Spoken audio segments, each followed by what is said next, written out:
ড্রেনের মধ্যে দিকে না ড্রেনের মধ্যে দিকে না ওটা ধরো। Hello everyone, welcome back to my channel. চলে আসলাম আপনাদের মধ্যে নতুন একটা ভিডিও নিয়ে। আজকে আমরা বড় চিংড়ি মাছ ধরবো। দেখতে পারবেন আপনারা বড় চিংড়ি মাছ আমরা কীভাবে ধরি। বড় ছাই দিয়ে বড় চিংড়ি মাছ ধরা হবে। ছাইগুলো আরও 2 দিন আগে এখানে পানির নিচে রেখে গেছিলাম। এগুলো এখন পানির নিচ থেকে উপরে তোলা হবে। তখন ওই ছাই থেকে বড় বড় ইসা আসবে, তখন আপনারা দেখতে পারবেন। এর মধ্যে যারা আমার সাথে সংযুক্ত আছেন অবশ্যই ভিডিওটি দেখবেন। ভিডিওটি দেখলে অবশ্যই আপনাদের ভালো লাগবে। এই তো দেখতে পাচ্ছেন আমার তালই পানিতে নেমে যেতেছে ডুব দেওয়ার জন্য। উনি ডুব দিয়ে ছাই নিয়ে আসবে।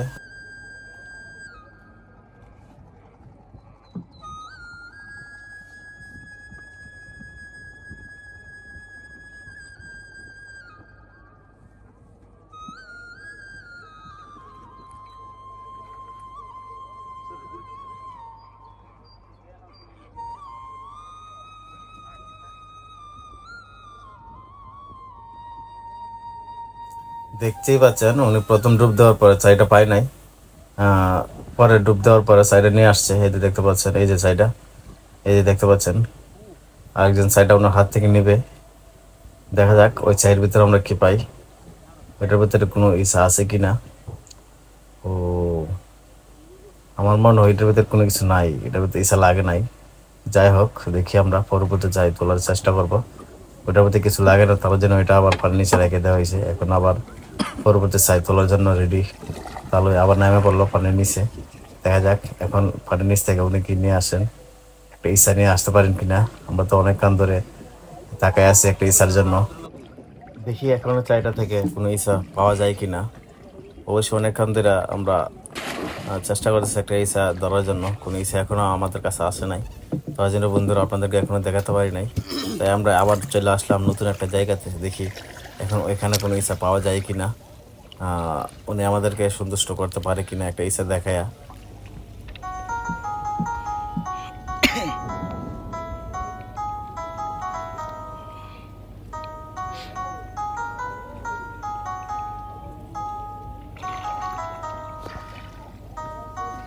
দেখা যাচ্ছে মানে একটা চাইনে পানির নিচ থেকে বের হলো।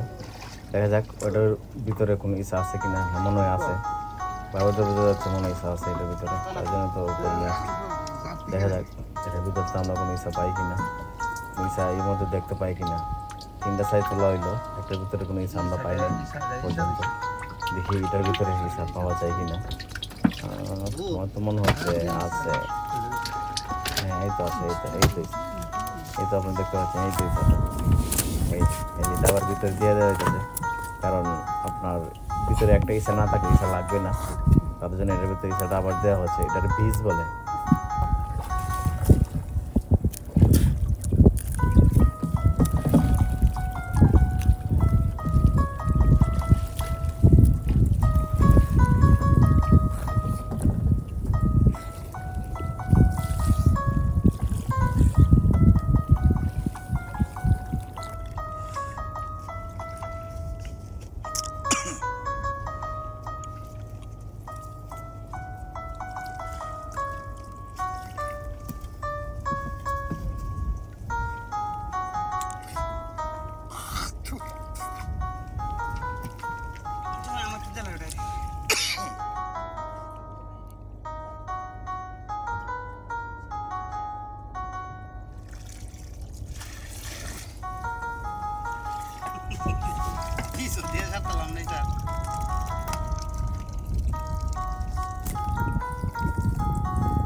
দেখতে পাচ্ছেন এটার ভিতরে একটা বীজ দেওয়া হয়েছিল। বীজটা পানি চলাচল কম, তো তার জন্য বীজটা মারা গেছে। এই যে দেখতে পাচ্ছেন লাল হয়ে গেছে ইসাটা।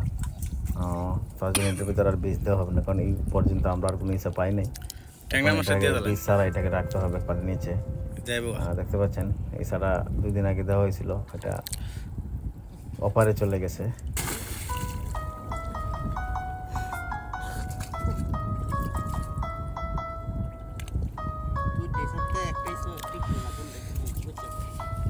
দিছি নর্মাল দুর্বল ইসা দিছি।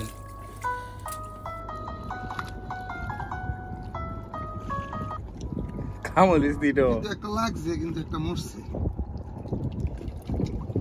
আছে?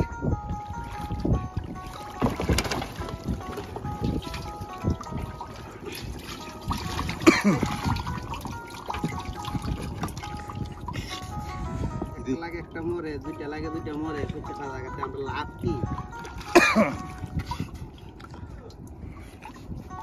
এটা কারণটা কি? পানি চলে না। নাকি ড্রেনের মধ্যে দিকে দেখতে পাচ্ছেন এখানে একটা বীজ দেওয়া হয়েছিল, বীজটা মারা গেছে এবং আরেকটা ইসা লাগছে। দেখতে পাচ্ছেন এটাই যারা মাছ ধরে জেলে তাদের জীবন এটাই, কোনোদিন অনেকগুলো মাছ লাগে, আবার অনেকদিন দেখা যাচ্ছে কি মাছ পাওয়া যায় না, এই আর কি অবস্থা। যাই হোক, আমাদের প্রায় 50টার মতো ছাই ছিল, তো সবগুলা ছাই আজকে তুলতে পারি নাই, আমি একটু সমস্যার জন্য চলে যাচ্ছি। তো যাই হোক বন্ধুরা, সবাই ভালো থাকবেন, সুস্থ থাকবেন। আর এখনো যারা আমাদের এই চ্যানেলটি সাবস্ক্রাইব করেন না, অবশ্যই চ্যানেলটি সাবস্ক্রাইব করে দেবেন। ধন্যবাদ।